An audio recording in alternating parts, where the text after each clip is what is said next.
Bonjour les amis, lorsque vous verrez cette vidéo, il sera très certainement tôt, et oui très tôt. Pourquoi cette vidéo? Parce qu'il y en a une autre qui va sortir plus tard dans la journée sur le CES, comme d'habitude, où je parlerai de Nvidia d'ailleurs, et de la conférence Nvidia et de la conférence AMD.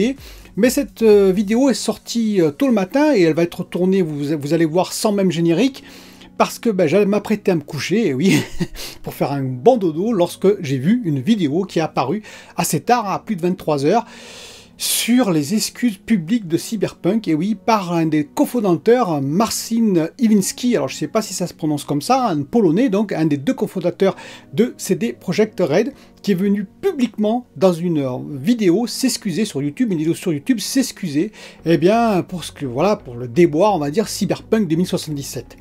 Donc il a expliqué, alors je trouve ça assez courageux très honnêtement, après je vais expliquer un peu les raisons peut-être, mais j'ai trouvé ça assez courageux de sa part quand même. On sent voilà, le gars un peu tendu et un peu, voilà, on va dire, peut-être affecté aussi d'ailleurs entre parenthèses, par tout ce qui est arrivé, par les déboires qui sont arrivés sur Cyberpunk. Je pense aussi qu'il a beaucoup de pression entre guillemets, j'en parlerai à la fin.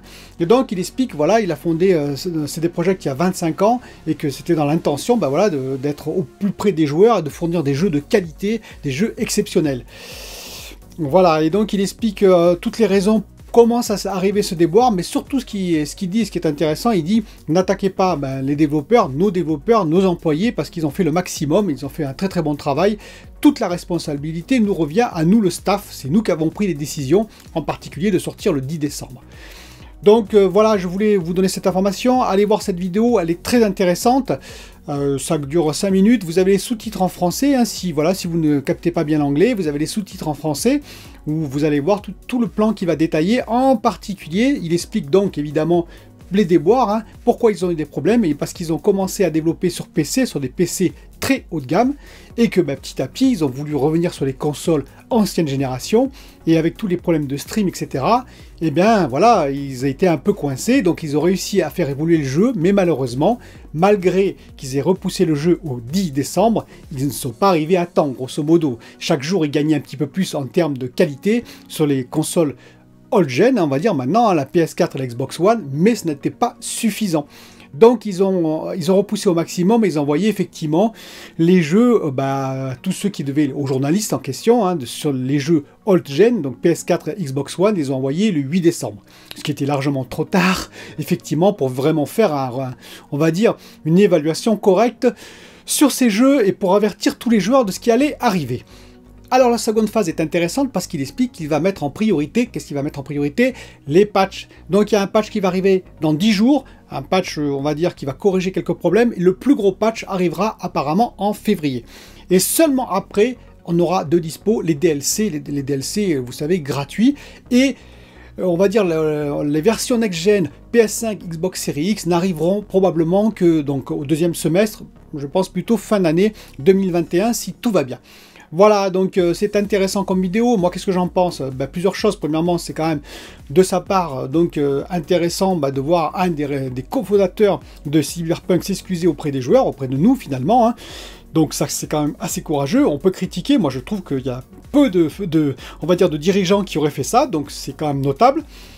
Après, pourquoi il le fait? Vous savez que l'UOKiK, c'est une des agences gouvernementales polonaises qui est chargée évidemment de la protection des consommateurs. Elle leur est tombée dessus, avec le risque, bien entendu, si jamais ils ne répondent pas correctement, s'ils ne règlent pas tous les problèmes qu'ils ont, en particulier sur la old-gen, donc sur la PS4 et Xbox One, ils risquent une amende qui peut aller jusqu'à 10% de ce qu'ils ont gagné en 2020, de leur chiffre d'affaires en 2020, ce qui peut être juste énorme.